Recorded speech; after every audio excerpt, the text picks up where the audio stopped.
देखिए मैं आप लोग को क्या कह रहा हूं कि half life of first order reaction, इसमें अगर आप लोग देखें तो इनिशियल कंसंट्रेशन आप लोग को नजर नहीं आ रही है। तो इसका मतलब क्या है कि half life of first order reaction is independent on initial concentration. अगर आप लोग इनिशियल कंसंट्रेशन को ज्यादा कर रहे हैं या कम कर रहे हैं तो हाफ लाइफ पे कोई इफेक्ट नहीं आएगा। क्यों? क्योंकि रिलेशन में आप लोग को नजर आ रहा है कि यहाँ पे कुछ भी नहीं लिखा। अगर आप लोग half life of second order reaction को देखते हैं तो half life of second order reaction is inversely proportional to initial concentration. अगर आप लोग इनिशियल कंसंट्रेशन को ज्यादा कर रहे हैं तो हाफ लाइफ डिक्रीज होगी, और अगर इनिशियल कंसंट्रेशन को कम कर रहे हैं तो हाफ लाइफ क्या होगी? इंक्रीज होगी। अगर आप लोग देख रहे हैं थर्ड ऑर्डर रिएक्शन को, तो थर्ड ऑर्डर रिएक्शन में हाफ लाइफ जो होती है वो स्क्वायर ऑफ इनिशियल कंसंट्रेशन के इनवर्सली प्रोपोर्शनल होती है। तो अगर देखिए मैं आप लोगों से पूछूं कि इन चीजों, अगर मैं इसको जनरली लिखूं, बहुत सुने, वेरी इंपॉर्टेंट है, अगर मैं इस चीज को जनरली लिखना चाहूं तो फर्स्ट हाफ लाइफ में, यानी फर्स्ट ऑर्डर रिएक्शन में मैं हाफ लाइफ की जगह यहाँ पे a की पावर 0 लिख सकता हूं। क्यों? क्योंकि a की पावर 0 का कुछ मतलब नहीं है, क्योंकि मैं यहाँ से एक जनरल रिलेशन निकालना चाहता हूं। तो जनरल रिलेशन में मैं क्या लिख सकता हूं कि T half of any order reaction, यहाँ पे मैं any order reaction, n means any order reaction है, चाहे फर्स्ट ऑर्डर है, चाहे सेकंड ऑर्डर है, चाहे थर्ड ऑर्डर है। तो टी हाफ ऑफ एनी, यानी half life of any order reaction is inversely proportional to the initial concentration. Initial concentration n की पावर -1 है, यानी half life any order reaction का जो होता है इनवर्सली प्रोपोर्शनल होता है किस चीज के? इनिशियल कंसंट्रेशन के। ये n यहाँ पे क्या रिप्रेजेंट कर रहा है? ऑर्डर ऑफ रिएक्शन के। ये देखिए मैं जनरली कह रहा हूं, एक्सेप्शनल केस में बताऊंगा। एक्सेप्शन एक ऐसा ऑर्डर रिएक्शन है जिसमें आप लोग के पास हाफ लाइफ क्या होता है? डायरेक्टली प्रोपोर्शनल होता है किस चीज के? इनिशियल कंसंट्रेशन के। लेकिन मैं जनरली आपको बता रहा हूं कि हाफ लाइफ आप लोग के पास, अगर मैं यहाँ पे a की पावर 0 पुट कर दूं, यहाँ पे a है, a की पावर 1, यहाँ पे a की पावर 2, तो मतलब क्या कि half life of any order reaction is inversely proportional to that it's initial concentration. अब देखिए यहाँ पे एक एक्सेप्शनल केस है, एक्सेप्शनल केस आप लोग के पास क्या है? एक्सेप्शन में आप लोग के पास 0 ऑर्डर रिएक्शन आ जाता है, 0 ऑर्डर रिएक्शन। अच्छा देखिए फर्स्ट ऑर्डर वाला तो बिल्कुल इनिशियल कंसंट्रेशन पे डिपेंड नहीं करता, तो उसको यहाँ पे आप लोगों ने डिस्कस नहीं करना। तो एक्सेप्शन यहाँ पे क्या आ जाता है? 0 ऑर्डर रिएक्शन का आ जाता है। मतलब क्या हुआ इसका कि half life of 0 order reaction that is equal to is directly proportional to initial concentration. अगर इनिशियल कंसंट्रेशन ज्यादा होगी तो हाफ लाइफ ज्यादा होगी, अगर इनिशियल कंसंट्रेशन कम होगी तो हाफ लाइफ कम होगी। कैसे? मैं यहाँ पे आप लोग को बता देता हूं। अगर हम देखें तो इनिशियल रेट 0 ऑर्डर रिएक्शन में आप लोग के पास ऑर्डर क्या होता है? 0 होता है कि नहीं होता? n की वैल्यू क्या होती है आप लोग के पास? 0 होती है। तो अगर मैं यहाँ पे लिख दूं कि हाफ फॉर 0 ऑर्डर रिएक्शन, तो यहाँ पे 1 a की पावर 0 आ जाएगा -1, तो यहाँ आप लोग के पास t half that is equal to 1 divide by a। 0 -1 से क्या आता है? -1। तो देखिए इसका पावर नीचे क्या है? -1 है। अगर मैं इसको ऊपर लेके जाऊं तो ये आप लोग के पास क्या आ जाएगा? +1 आ जाएगा। तो t half that is equal to a। तो मतलब क्या कि अगर 0 ऑर्डर रिएक्शन की आप लोग बात कर रहे हैं तो 0 ऑर्डर रिएक्शन में आप लोग के पास t हाफ जो होगा ये डायरेक्टली प्रोपोर्शनल होगा किस चीज के? इनिशियल का। ये ग्राफिकल भी मैं समझा रहा हूं कि ग्राफिकली आप लोग कैसे इसको करेंगे। और अगर आप लोग फर्स्ट ऑर्डर का कर रहे हैं तो फर्स्ट ऑर्डर में आप लोग के पास जो रेट t हाफ होता है, t half of reaction is independent on initial concentration. देखिए समझना होना सकना। अच्छा तो देखिए यहाँ पे एक चीज मैंने आपको पहले भी पढ़ाई थी कि ऑर्डर ऑफ रिएक्शन आप लोग के पास क्या होता है? एक्सपेरिमेंटल होता है, यानी order of reaction is experimental. कैसे ये चीज एक्सपेरिमेंटल होती है? तो इसके लिए आप लोग के पास ग्राफ आते हैं, और उन ग्राफ से आप लोग को पता चलता है कि ये जो ग्राफ से आप लोग को पता चलता है कि रिएक्शन आप लोग के पास फर्स्ट ऑर्डर रिएक्शन होगा, सेकंड ऑर्डर रिएक्शन होगा, 0 ऑर्डर रिएक्शन होगा, या आप लोग के पास थर्ड ऑर्डर रिएक्शन होगा। तो फर्स्ट ऑफ ऑल अगर हम बात करते हैं 0 ऑर्डर रिएक्शन की, 0 ऑर्डर रिएक्शन की, तो देखिए अगर आप लोगों ने एक्सपेरिमेंट परफॉर्म किया, listen to me very carefully, अगर आप लोगों ने एक्सपेरिमेंट परफॉर्म किया और उस एक्सपेरिमेंट के बाद जो अभी ग्राफ में ड्रा करने लगा हूं, और अगर वैसा ग्राफ आया तो आप लोग क्या करेंगे कि ये रिएक्शन आप लोग के पास 0 ऑर्डर रिएक्शन होगा।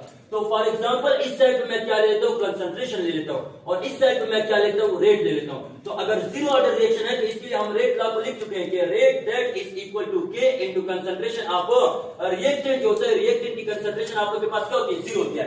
तो मतलब क्या कि rate is independent on initial concentration in case of 0 order reaction.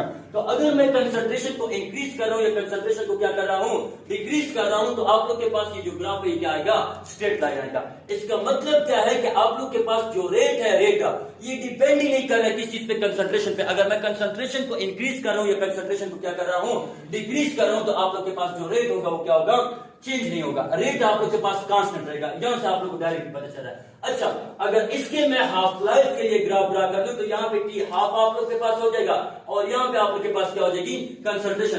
तो अब देखिए यहाँ पे कंफ्यूज नहीं होना। अब हम टी हाफ की बात करें, अब हम रेट की बात नहीं करें। तो टी हाफ हमने जीरो ऑर्डर के लिए अब पढ़ लिया है कि जीरो ऑर्डर रिएक्शन का टी हाफ यानी इनिशियल कंसंट्रेशन के साथ रिलेशन क्या होता है। यानी अगर मैं यहाँ पे कंसंट्रेशन, इनिशियल कंसंट्रेशन, ये क्या है, इनिशियल कंसंट्रेशन और टी हाफ के रिलेशन को देखता हूं तो आप लोग के पास जो रिलेशन यहाँ पे आता है वो क्या आता है, डायरेक्ट आता है। मतलब क्या कि अगर ग्राफ आप लोग के पास ऐसे आया किस चीज के दरमियान, कंसंट्रेशन और हाफ लाइफ के दरमियान, तो आप लोग क्या कहेंगे कि ये हमारे पास जीरो ऑर्डर रिएक्शन होगा। यहां से आप लोग को पता चल भी रहा है कि T half of any zero order reaction is directly proportional to it's initial concentration.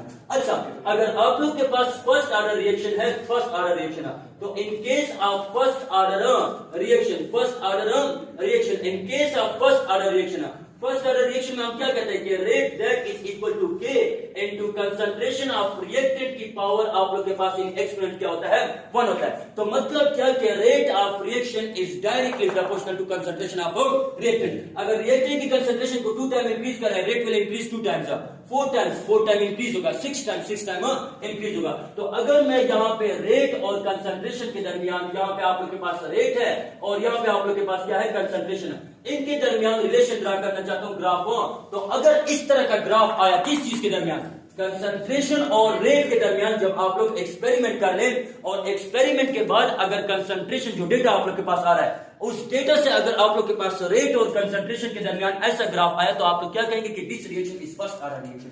ये रिएक्शन आप लोग के पास क्या होगा, फर्स्ट ऑर्डर रिएक्शन होगा। लेकिन अगर आप लोग टी हाफ को देखेंगे तो यहाँ पे आप लोग के पास कंसंट्रेशन, इनिशियल कंसंट्रेशन आप लोग के पास क्या ए है। अगर इनिशियल कंसंट्रेशन को आप लोग देखेंगे और टी हाफ को देखेंगे तो फर्स्ट ऑर्डर रिएक्शन में तो हम कह चुके हैं कि T half is independent on initial concentration, initial concentration पे बिल्कुल डिपेंड करता ही नहीं है। तो आप लोग के पास ग्राफ जो है फिर से क्या आ जाएगा, ऐसे आ जाएगा। मतलब क्या कि अगर मैं इनिशियल कंसंट्रेशन को चेंज कर रहा हूं तो टी हाफ आप लोग के पास चेंज नहीं होगा, वो सेम कांस्टेंट ही रहेगा। और कहां से हमें पता चल रहा है, इस इक्वेशन से हमें पता चल रहा है। अच्छा, अगर इसी तरह रिएक्शन आप लोग के पास क्या हो, अगर रिएक्शन आप लोग के पास सेकंड ऑर्डर रिएक्शन हो तो सेकंड ऑर्डर रिएक्शन में आप लोग क्या कहते हैं कि जिसमें रेट का जो एक्सपोनेंट होता है, रिएक्टेंट की जो कंसंट्रेशन होती है उसका जो एक्सपोनेंट होता है, यानी आप लोग सेकंड ऑर्डर रिएक्शन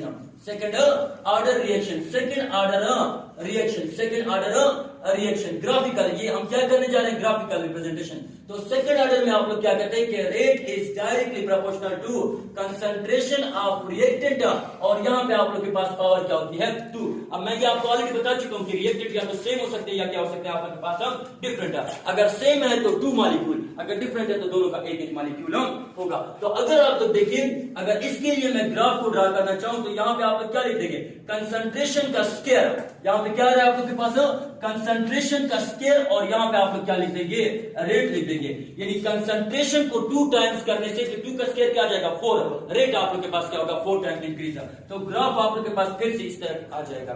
लेकिन अगर आप लोग टी हाफ को देखते हैं, टी हाफ को, तो यहाँ पे आप लोग क्या ले लेंगे, initial concentration, second order reaction में इनिशियल कंसंट्रेशन ए है और यहाँ पे आप लोग क्या ले लेंगे, टी हाफ। तो टी हाफ और इनिशियल कंसंट्रेशन के दरमियान क्या रिलेशन है, बोले, इनवर्स रिलेशन है कि नहीं है। तो अगर मैं देखूं तो अगर इनिशियल कंसंट्रेशन कम है तो टी हाफ क्या होगा, ज्यादा होगा। अगर कंसंट्रेशन को मैं ज्यादा करते जा रहा हूं तो आप लोग के पास टी हाफ क्या होता जाएगा, कम होता जाएगा। तो ग्राफ आप लोग के पास इस तरह से आ जाएगा। इसका मतलब क्या है कि अगर आप लोग के पास इनिशियल, इधर देखिए सबसे कम इनिशियल कंसंट्रेशन यहाँ पे, तो सबसे ज्यादा हाफ लाइफ यहाँ पे आप लोग के पास होगी, यानी टाइम।